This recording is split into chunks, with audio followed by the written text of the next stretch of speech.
Bismillahirrahmanirrahim. Assalamu alaikum students. Here is Rao Khurram Shahzad and our today's topic from base catalyzed condensation reaction is Thorpe reaction.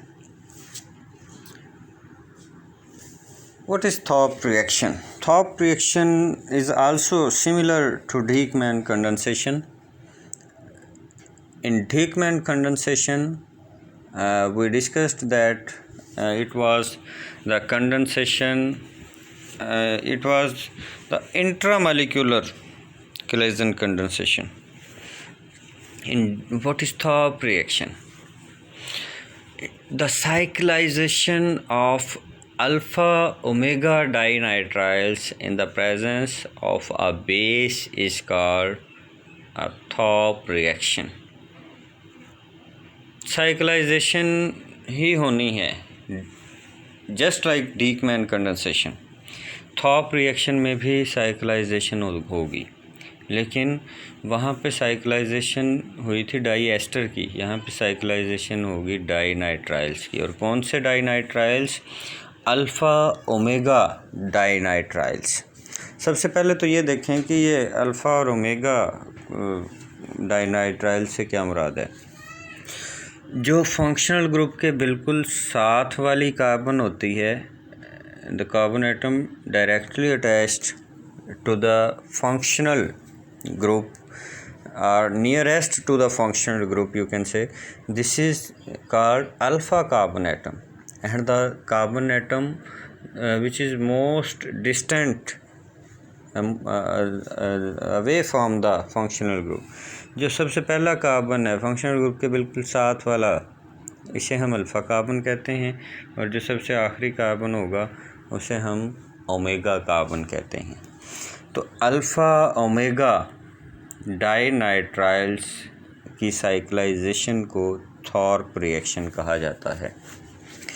अब for example ये example देखें. अब इसमें ये alpha omega die nitrile है हमारे पास. अब इसमें होगा क्या, इसमें सबसे पहले बेस हम यूज़ करेंगे. बेस यहाँ से अल्फ़ा हाइड्रोजन को कैप्चर करेगी, ये उसी तरह यहाँ कार्बेनाइन बनेगा.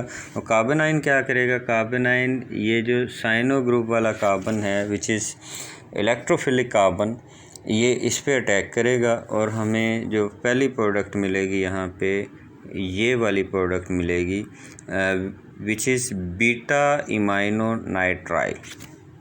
ये अल्फ़ा कार्बन थी, ये बीटा कार्बन है. बीटा पोजीशन पे इमाइनो ग्रुप लगा हुआ है, carbon double bond nitrogen. Carbon single bond nitrogen हो तो अमाइनो ए से, और अगर कार्बन डबल बॉन्ड नाइट्रोजन आ जाए तो ये इमाइनो ग्रुप आ जाएगा. तो we shall obtain beta imino nitrile which upon hydrolysis is converted into beta ketonitrile.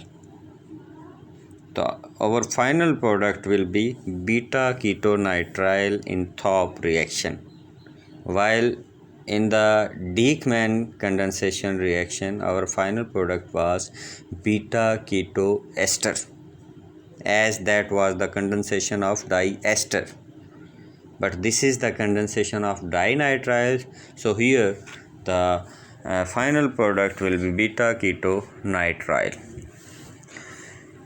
अब हम देखेंगे कि ये बना कैसे है, इसका मैकेनिज़्म क्या है. तो मैकेनिज़्म डिस्कस करते हैं. सबसे पहले बाकी एल्डोल कंडेंसेशन की तरह ही यहाँ से भी अल्फ़ा हाइड्रोजन रिमूव होगा, बेस अल्फ़ा हाइड्रोजन को कैप्चर करेगी और ये हमारे पास कार्बेनाइन बन जाएगा.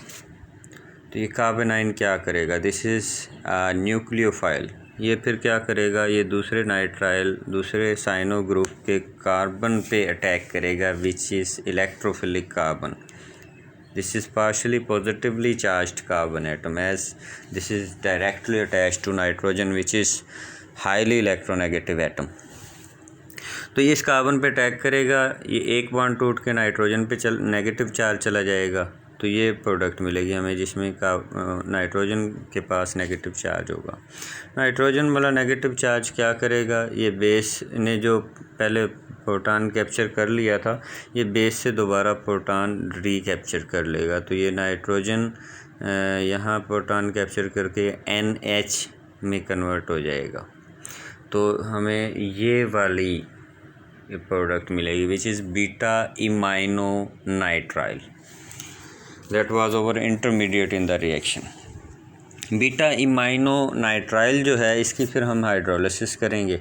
हाइड्रोलिसिस में क्या होगा कि अब पानी का मालिक्यूल जो है ये कार्बन पे अटैक करेगा और ये बॉन्ड टूट के कार्बन डबल बॉन्ड नाइट्रोजन जो था ये टूट के सिंगल रह जाएगा और नाइट्रोजन पे चला जाएगा नेगेटिव चार्ज। अब ये जो नाइट्रोजन पे नेगेटिव चार्ज चला गया है ये क्या करेगा, ये अब पानी ने जो अटैक किया था ऑक्सीजन पे नेगेटिव पॉजिटिव चार्ज आ गया है, तो ये यहाँ से एक प्रोटॉन को कैप्चर कर लेगा। प्रोटॉन शिफ्टिंग होगी सिंपली, तो प्रोटॉन शिफ्टिंग से हमें फिर ये वाली प्रोडक्ट मिल जाएगी। ये जो NH था ये NH2 बन जाएगा और ये जो OH2 पॉजिटिव था ये OH में कन्वर्ट हो जाएगा। अब फाइनली क्या होगा, अब देखें ये वाला प्रोटॉन जो है ये थोड़ा सा एसिडिक है क्योंकि ये पार्शली पॉजिटिवली चार्ज्ड प्रोटॉन है, ऑक्सीजन से अटैच है डायरेक्टली। और दूसरी तरफ जो NH2 ग्रुप है इसके पास लोन पेयर मौजूद है, it can act as a base. तो होगा क्या यहाँ पे, अब ये जो NH2 है यहाँ से प्रोटॉन कैप्चर करेगा, ऑक्सीजन और हाइड्रोजन के दरमियान वाला बॉन्ड जो है ये शिफ्ट होकर कार्बन और ऑक्सीजन के दरमियान आ जाएगा और ये कार्बन और नाइट्रोजन वाला बॉन्ड यहाँ से ब्रेक हो जाएगा। तो ये NH2 सिंपली NH2 और ये H ये NH3 बन के अमोनिया बन के रिमूव हो जाएंगे और कार्बन और ऑक्सीजन के दरमियान यहाँ पे डबल बॉन्ड बन जाएगा। तो you can see here the imino group,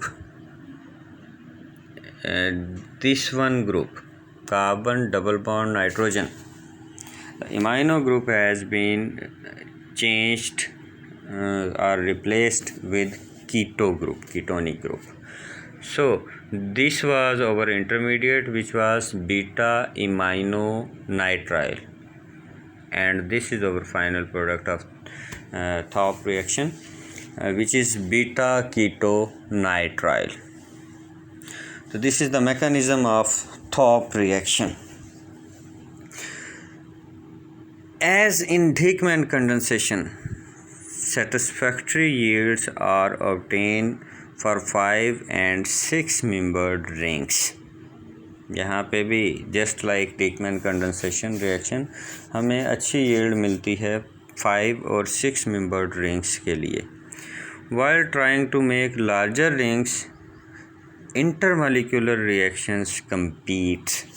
अगर हम लार्जर रिंग बनाने की कोशिश करें तो जो ये इंट्रामॉलिक्यूलर रिएक्शन है, लेकिन अगर हम लार्जर रिंग बनाने की कोशिश करें तो जो इंटरमॉलिक्यूलर रिएक्शन है वो भी होना शुरू हो जाते हैं. They compete with intramolecular reaction. तो in order to avoid intermolecular reaction Ziegler devised a technique.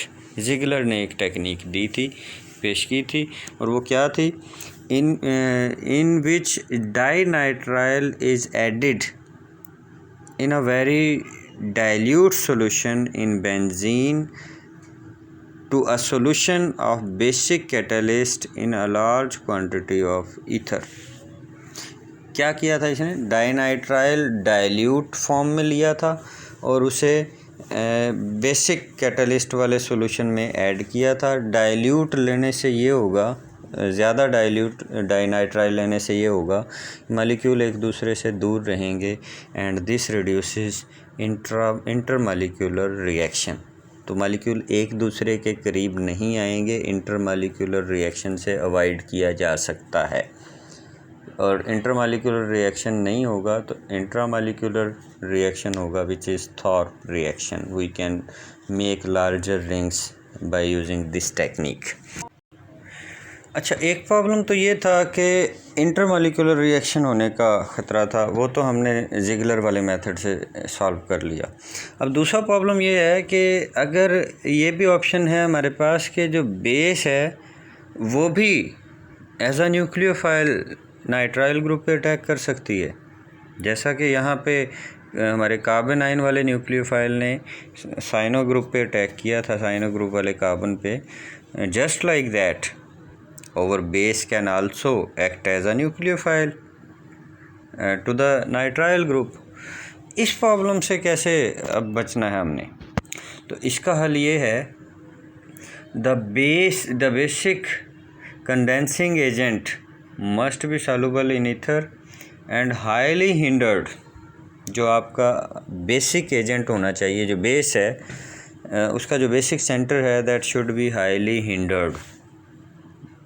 Hindered होना चाहिए, so as to minimise its reaction as a nucleophile with the nitrile group, ताकि वो नाइट्राइल वाले कार्बन पर as a nucleophile attack ना कर सके, just as a base act करे, क्योंकि बेस में प्रोटॉन कैप्चर करना है। But if it has to act as a nucleophile, it has to reach to the electrophilic carbon of the nitrile group.